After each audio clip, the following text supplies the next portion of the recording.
Hello guys, welcome back to my YouTube channel. বহুত দিনৰ মূৰত আকৌ এটা বেলেগ ভিডিঅ' লৈ আপোনালোকৰ ওচৰলৈ পুনৰবাৰ স্বাগতম জনাইছোঁ। মানে এই ভিডিঅ'টো বহুত পৰিস্থিতি বেয়াই। আপোনালোকে দেখা পাইছে পুখুৰীত এতিয়া সিহঁত দুটা ইয়াত দানা ছটিয়াই আছে। তো বানপানী আহি মানে গোটেই পুখুৰী বৰবাদ কৰি দিলে। তো এতিয়া অলপ অলপ শুকাইছে, আপোনালোকক মই বাৰু দেখাবলৈ চেষ্টা কৰিম। অলপ অলপ শুকাইছে, তথাপিতো মনবিলাক বহুত বেয়া। 2 কুইণ্টেল 30 কেজি মাছ মানে পাপাই পেলাইছিলে পুখুৰীত, কিন্তু দেউতা ঢুকুৱা আজি 16 দিনমান হৈ গ'ল। দেউতা ঢুকুৱা মানে সকামৰ দিনা, মানে ভোজৰ দিনা কি হ'ল, ভোজৰ দিনা ৰাতিয়ে পানীটো পূৰা আহি গ'ল, মানে ভাঙি আহি গ'ল এইফালৰ পৰা এনেকৈ পূৰা ভাঙি আহিছে। ভাঙি আহি মানে একদম পূৰা পুখুৰী একদম ভৰ্তি। কোনো মানে আমি নেট চেট লগাই একো কৰিব নোৱাৰিলোঁ, মানে গোটেই মাছ গুচি গ'ল। এতিয়া আছেনে নাই একো গম নাপাওঁ। ইয়াত মাছ থাকিব লাগে, যদিনো থাকে থাকিব, যি গ'ল গ'লে। 2 কুইণ্টেল 30 কেজি মাছেতো কমচে কম 30 কেজিও যদি থাকে নহয়, মনটো অলপ ভাল লাগিব। সেইকাৰণে অলপ বোলো দানা ছটিয়াই দিওঁ, যদিনো সিহঁত থাকে 2-এটা মাছ। আমি সেইকাৰণে মই ইহঁত দুটাক লৈ আহিছোঁ আৰু দানা চানা ছটিয়াই দিওঁ। অলৰেডি এটা দানা ইয়াতে বান্ধিয়ে থৈছোঁ। তো চাওক বানে কেনেকুৱা মানে পৰিস্থিতিবিলাক মানুহৰ চব ধ্বংস কৰি দিয়ে। একফালৰ পৰা দেউতা গুচি গ'ল। দেউতা আপোনালোকক হয়তো মই কোৱাই নাই, মোৰ দেউতা আজি কেইদিনমান আগতে এক্সিডেণ্ট হৈ ঢুকালে। বাইপাছত 37 নং ৰাষ্ট্ৰীয় ঘাইপথে মানে পাথৰিলৈ গৈ আছিলে।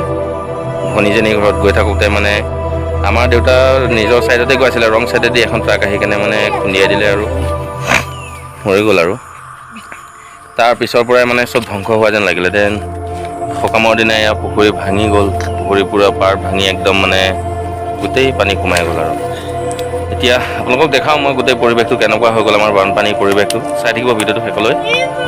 এয়া চাওক, গোটেই পথাৰত পানী। এয়া চাওক, এইবোৰ এতিয়া শুকাই গ'ল। শুকাই কেনে পূৰা ঢাপ ওলাই গ'ল। এয়া এটা সাপ দেখিছেনে? সেই তাৰ পৰা ধৰি একদম আপোনাৰ ইয়ালৈকে, এয়া চাওক, সেই তাত ঢাপটো আছিলে, সেইখিনি জেগাত ভাঙি গ'ল। আৰু ভাঙি যোৱাৰ পিছত এয়া বানৰ পৰিস্থিতি চাওক, কি অৱস্থা। এয়া চাওক, লাডু বনাই দি দিয়া।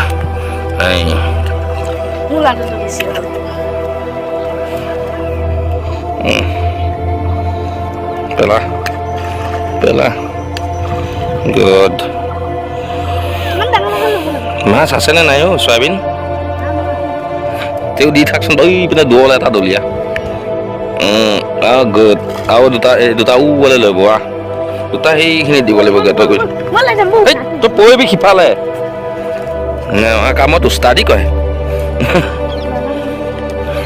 এইখিনি জেগাতে নালাগে, এইখিনিতে হ'ব আছে, এইখিনিতে দি দে। হ'ব দে। চাওক, ইয়াৰ বানৰ পৰিস্থিতি দিছে। আকৌ বৰষুণে এটুপ দুটুপ পৰি আছে, আপোনালোকে দেখিছেনে? বৰষুণ চাওক, আকৌ এটুপ দুটুপ পৰি আছে। এয়া চাওক, বৰষুণ পৰি আছে। আৰু ইহঁতে এয়া দানা পেলাই আছে পুখুৰীৰ পৰা। চাৰিওফালে পানী পানী পানী। মাছ থাকিবনে নাথাকে একো গম নাপাওঁ, তথাপিতো দানা দিছোঁ। সেই তাৰ পৰা ধৰি একদম মানে আপোনাৰ ইয়ালৈকে আছিলে পুখুৰী। সেইখিনিতে মানে বান্ধটো ভাঙি গ'ল। ভাঙি যোৱাৰ কাৰণে চব বৰবাদ হৈ গ'ল। আৰু কি কৰিব, উপায় নাই, হ'বলগীয়া আছিল, হৈ গ'ল। আৰু বানেতো চবকে, মোকেই নহয় বা আমাৰে নহয়, কিমান ক্ষতিসাধন কৰিছে সেইটোতো গম নাপাওঁ। তো এনেকৈ আৰু আমাৰ জীৱন, বানপানীৰ জীৱন, পানীৰ মাজতে আমি এনেকৈ চলিব লাগিব, হয়নে নহয়? আমাৰ দানা দিয়া কাম হৈ গ'ল, দানা চানা দি আহিলোঁ। আৰু অলপ শুকোৱাৰ পিছতে মানে এই ছাইডটো নেট দি মানে বান্ধি দিম বুলি ভাবিছোঁ। আৰু কি হয় নাজানো, চাওঁ।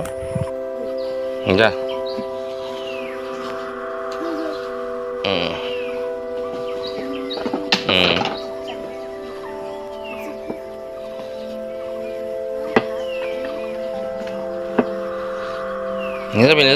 নেযাবি ক'লো, হেই নেযাবি।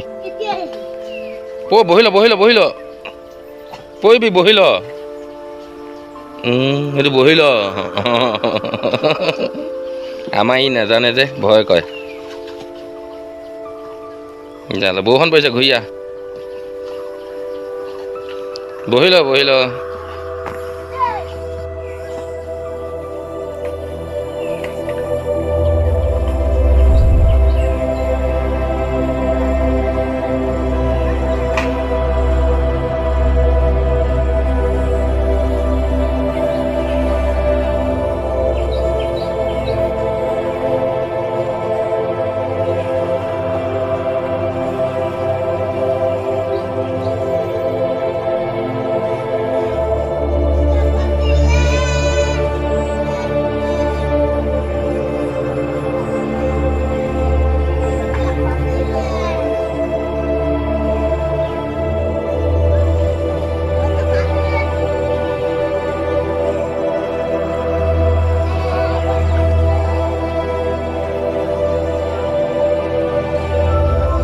গুচি আহ বৰষুণত পানী পৰি আছে বৰষুণ পৰি আছে জলদি গুচি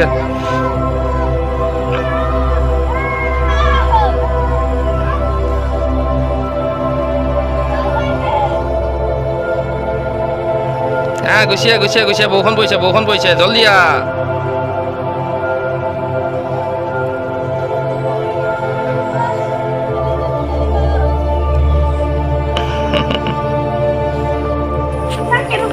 গাইজ যেতিয়া দানা চানা দিয়া হৈ গ'ল পুখুৰীত কি বাচে কি থাকে ভগৱান জানে 2 কুইণ্টেল 30 কেজি মাছে যদি 30 কেজি এটাও থাকে মনটো ভাল লাগিব এতিয়া কেইটামান চাপৰ দি থৈ আহিছোঁ পুখুৰীত অলৰেডি পানী শুকাইছে আৰু সেইফালেদি ভাঙা দি ওলাই যায় নেকি গম নাপাওঁ তথাপিতো দি থৈ আহিছোঁ এতিয়া অকলশৰে আগতে পাপা আছিলে পাপাই চাইছিল পুখুৰীটো এতিয়া পাপা ঢুকোৱাৰ পিছত এতিয়া মই চাব লাগিব মই এতিয়া বাহিৰতো যাব নোৱাৰোঁ ক'তো যাব নোৱাৰোঁ এতিয়া ঘৰতে থাকিম আৰু আপোনালোকে এতিয়া মোৰ ভিডিঅ' পাই থাকিব সদায় নহ'লেও সপ্তাহত এটা হ'লেও ভিডিঅ' আপোনালোকে পাই থাকিব আৰু ছাপোৰ্ট কৰি যাব মোৰ নতুন ভিডিঅ' পাবৰ কাৰণে আৰু বিশেষকৈ এতিয়া বানপানী ছিজনত আপোনালোকেও অলপ ভালকৈ ঘৰত থাকিব এতিয়া পানী শুকাই যোৱাৰ পিছত এইবিলাক চাৰিওফালে ফেনাইন চেলাইন আপোনালোকে কিবাকিবি ছটিয়াব তেতিয়াহে বেমাৰ আজাৰৰ পৰা মুক্ত পাব সকলো নহ'লে যিমান দুৰ্গন্ধ আৰু এয়াই আমাৰ পুখুৰীটো ডুবিয়ে গ'ল আৰু মন চন বেয়া গতিকে ভিডিঅ'টো ইমানেই আছিলে আপোনালোকে যদি মোৰ ভিডিঅ'টো চাই ভাল পালে তেনেহ'লে please like comment and subscribe কৰি দিব আৰু লগতে বেল আইকনটো প্ৰেছ কৰি দিব তো আজিলৈ বাই বাই